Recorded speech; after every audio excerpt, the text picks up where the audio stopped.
কী গো, সারাক্ষণ বসে বসে খালি মোবাইলই ঘাঁটছো? সকাল থেকে খালি মোবাইলই, যখন দেখি মোবাইল ঘেঁটেই যাচ্ছে ঘেঁটেই যাচ্ছে। সকাল থেকে মোবাইল ঘেঁটে যাচ্ছি, কোনো কাজকর্ম করছি না। ওই একটাই কাজ, মোবাইল ঘাঁটা। নাক দিয়েছে না? দিয়েছে না? নাকি নাক দেয়নি? কিছু গন্ধ পাচ্ছ না? যে ঘরে রান্না হচ্ছে, ঘরের মধ্যেই তো আছো। রান্না বান্না আবার কি রান্না বসেছো? ওই ঘরে হয়তো ছিলে, সে ঠিক আছে, ওই ঘরে ছিলে যে গন্ধ পাচ্ছ, কিন্তু এই ঘরে এসে তো বোঝা যাচ্ছে যে ঘরে রান্না হচ্ছে। কি রান্না বসিয়েছো? বাবা রে, এত সব কি রান্না বান্না করতে বসেছো এখন? কালকে রান্নাটা এগিয়ে যাচ্ছে, কালকে রাইতে নিয়ে সকালে গাদা রকম রান্না তো। কি করবো, কালকে রান্নাগুলো কি হবে না?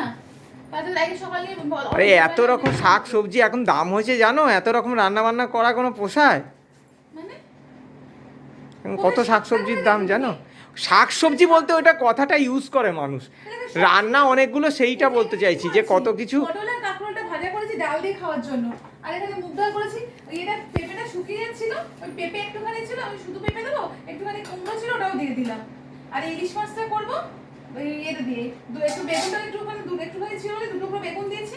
তাই তো বেগুন খায় না, ওই জন্য করবো, যে গাঠিটা সেদ্ধ করে রেখেছি, এই গাঠিটা দেবো। তা এখানে দুটো গাঠি কেটেছি আমি। এরকম করো না তো আমার সাথে। আরে এমনি এমনি বলছি, একদিনে অনেক রকম কিছু রান্না করা আইটেম, মানে খরচ খরচা তো এখন প্রচুর হচ্ছে সবজি সবজির পিছনে। রায়কে নিয়ে ফেরার সময় না সস্তা সবজি পেয়েছি, তাই নিয়ে এসেছি। 40 টাকা করে নিয়েছে। পটল, কাঁকরোল, পেঁপে 40 টাকা করে নিয়েছে। পেঁপে নেইনি আমি পটল আর কাঁকরোল দিয়েছি। আর গাঠি আগে রাখা ছিল। আর পেঁপেটা বললাম তো শুকিয়ে যাচ্ছে দেখে, নাহলে আমি ডালই বসাতাম, মুসুর ডালই বসাতাম। কিন্তু করছে, পেঁপেটা শুকিয়ে যাচ্ছে বলে আমি ঠিক আছে মুগ ডাল বসাই। খাটনি তো আমারই বেশি হলো, সেটা বোঝে না। আমি এক সারা দিন বসে বসে মোবাইল ঘাঁটি, আর ঘরে কাজকর্ম করে এমনিই হয়ে যায়। আর কেউ তো হয় না। এই দেখো, ছোড়াছুড়ি শুরু করেছো কেন? সবকিছু করে দিয়ে যাচ্ছে। আরে তুই ছোড়াছুড়ি শুরু করেছো কেন? ছোড়াছুড়ি শুরু করেছো কেন? তুমি যে আমার বললে যে আমি সারাদিন বসে বসে মোবাইল ঘাঁটি, আর ঘরে তো মানে এমনি এমনি হাওয়ায় হাওয়ায় সবকিছু হয়ে যাচ্ছে। আরে বাবা, এত রাগ করছো কেন? বুঝছো না কেন রান্না? বুড়ি এত রাগ কেন করছিস রে? এত রাগ কেন করছিস? আরে খাটনিও তো প্রচুর হয়, সেই জন্য বলছি, না ঘুরিয়েই বলছি, একটু খাটনি হয় না, প্রচুর খাটনি হয়। এত রকম রান্না করার কি দরকার? এত রকম রান্না করার, এত রকম রান্না করতে গেলেও তো কোনোভাবে তো বলতে হবে, একটা কোনোভাবে বন্ধ করার জন্য তো বন্ধ করানো একটা তো বলতে হবে। এমনি বললে হবে না, এমনি বললে হবে? আমি দৌড়ে দৌড়ে এসেছি শাটেলে করে, কি কোমর ব্যথা করছে, রাইকে দিয়ে মলম লাগালাম, তুই তখন দোকানে গেছিলে। তাহলে পুরো আমাকে কোমর পা পুরো মলম। এমনি বললে কি বন্ধ করানো যায়? একটু যদি ঝাঁঝিয়ে বলি বা একটু একটু একটু যদি অন্যদিকে বললে হয়তো, তাহলে যদি রেগে টেগে বন্ধ করা যায়।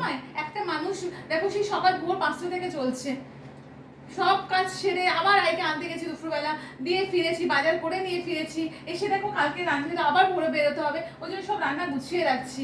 হ্যাঁ, তোমার জন্য একটা কাজ রেখেছি, আমি চালটা ধুয়ে রেখে গেছি। হ্যাঁ, কালকে খালি মানে বেরোনোর আগে ভাতটা করে দিও।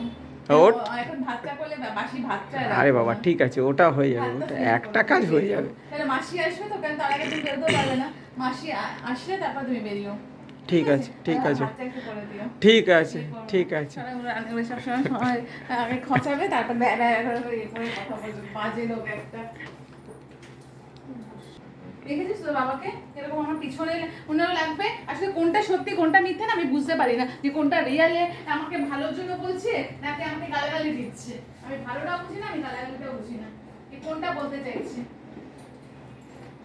ওই হলো, কেন বললাম সেটা তো বললাম, কেন বললাম সেটা বললাম। গরম করে দিয়েছিলে যে আমি নাকি সারাদিন বসে বসে মোবাইল ঘাটি মানে এটাই ছিল যে আমি কেন মোবাইল ঘাটছি। যেই দেখে এখানে রান্না নিয়ে বসেছি, কালকে একদম পরিপাটি সব রান্না রেডি থাকছে, ব্যাস এবার নিশ্চিন্ত। এবারে মিষ্টি মিষ্টি কথা বলি, আমি কি বুঝি না? তুমি কেন মিষ্টি মিষ্টি কথাটা বার করলে? হ্যাঁ, তোমাকে চিন্তা আমার বাকি আছে। ওরে রাই, গেলাম রে কোনো দিকে, এদিকে গেলেও কাটে, ওদিকে গেলেও কাটে ধারে। এদিকে গেলেও কাটে, ওদিকে গেলেও কাটে, সেটা তো তুমি করলে গো। তুমিও তো আমাকে দুদিকে কাটলে। ফার্স্টে গিয়েই প্রথমে ফার্স্টে বলে কি কোনো কাজকর্ম নেই, সকাল থেকে মোবাইল ঘাটো, এটা ফার্স্টে তুমি বলেছো। এবার যখনই দেখলে যে ঘরে এত কিছু মানে রান্না দিয়ে আমি বসেছি, কালকে সকালে আমি কিন্তু বেরিয়ে যাবো ভোরবেলা, তার আগে সমস্ত রান্না গুছিয়ে রেখে বেরোচ্ছি। এবার না, এবার তো আর কিছু করা যাবে না, সব তো কাজ গুছিয়ে রেখে বেরোচ্ছি। তাও বেরোচ্ছি কি মেয়েকে নিয়ে কলেজ যাবো, আমি নিজে কোনো ঘুরতে যাচ্ছি না, এবারে আর কিছু বেশি বলা যাবে না। আর আমি এদিকেও নয় ওদিকেও নয় কেন বলছি যে আমি যদি এমনি বলি যে কাজ করছো কেন এত কাজ, সেটা আবার একরকম হবে। আবার এই যে বলছি যে এতগুলো রান্না বাবারে কত খরচ, সেটা আবার অন্যরকম। তো দুদিকে দুরকমভাবে বলতে চেয়েছি। না তোমার মিষ্টি মিষ্টি কথা কেন হচ্ছে সেটা ভালোভাবে জানি, তুমি ফালতু কথা আমাকে বলতে এসো না যে সবজির দাম বেড়েছে, বেড়েছে ওই জন্য একে তো সবজির দাম বেড়েছে সেটা নিয়ে বললে, প্লাস তোমার ফার্স্ট ইয়েটাই হচ্ছে অন্য জিনিস যে আমি ঘরে বসে রয়েছি ওনাকে করতে হচ্ছে। ঠিক আছে নাও এবারে আরে ইস্যুটাই বাদ দাও। তুমি এখান থেকে তুমি একভাবে ধরেছো, আমি একভাবে বলেছি, তুমি একভাবে ধরেছো, কিছু করার নেই আমার। আচ্ছা তুমি এখান থেকে যাও, দিয়ে আমাকে শান্তিতে রান্না সারতে দাও, রান্না সেরে এই রান্নাগুলো করবো। ভাতটা আনা হলো না, ওই ভাতটা করেছি গরম করবো। তুমি যাও তো, আমার মাথা খারাপ হয়ে যাচ্ছে এখন। ডাল আমার ঝোল করবো, তুমি যাও যাও। তোমার মিষ্টি মিষ্টি কথাও হয়ে গেছে, তোমার ঝাঁঝানো কথাও আমি শুনে নিয়েছি। হ্যাঁ যাও এবারে। ওকে টাটা বাই বাই।